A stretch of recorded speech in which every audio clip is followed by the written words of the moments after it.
Hey everyone, this is Pablo from Real Street Performance. Today we're here with the Precision Next Gen turbos. We have both the 7685 as well as the 8085.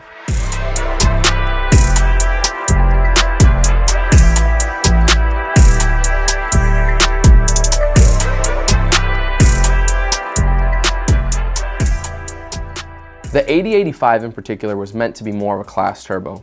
The 80mm restriction is something that's very common, especially in events like World Cup finals. This one in particular is capable of making 1600 horsepower. Something really notable about it is that it makes more power than an 8685 traditionally can, and has the spool characteristics of a 7685 Gen 2 turbo. To put it simply, you have a bigger turbo, making more power, spooling much quicker. So definitely great news there.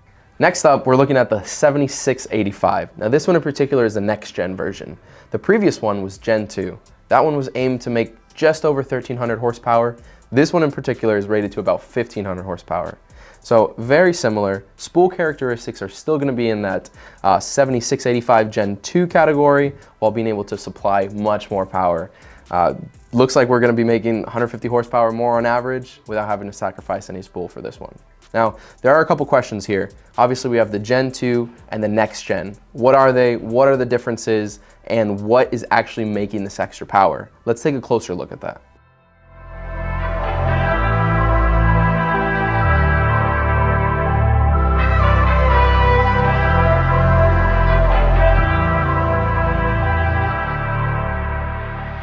Here in front of me, we have both versions of the 7685. To my right-hand side, we have the Gen 2. To my left-hand side, we have the Next Gen 7685. Now, this one in particular has a provision already supplemented into it for a speed sensor, whereas the Gen 2 does not. Don't worry, that can be added to any of the turbos from Precision's turbo lineup.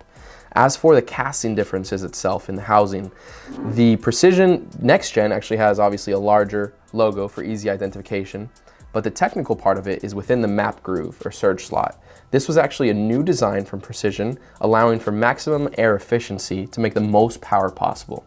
Now, there are some technical data points that Jay's actually going to talk about right now, as he can explain that kind of stuff a little bit better. While Pablo has shown you the majority of the differences you can see in the turbocharger from the outside, taking the compressor cover off reveals that the next gen compressor wheel is quite a bit different. So the wheel is taller, the throat of the wheel is narrower, exposing more fin to scoop air, and the secondary fins on the turbo are nearly 6 millimeters bigger than the Inducer fins. So if you're working with a class that has an Inducer rule, well, this is a pretty big workaround because the secondary fins are nearly 6 millimeters larger than the primary Inducer tip-to-tip measurement. And how they're doing that is there's a large slot in the cover of the compressor that is allowing air to enter not only through the primary hole, but around the anti-surge ring.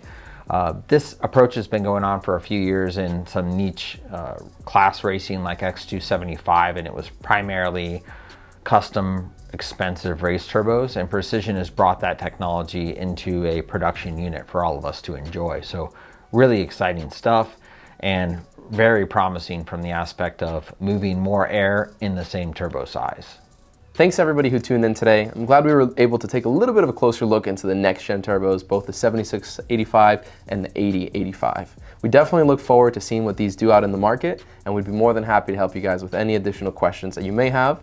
You can look in the description box below to get in touch with anyone from our knowledgeable build advising staff, and we'd be more than happy to help you each step of the way. Thanks for watching.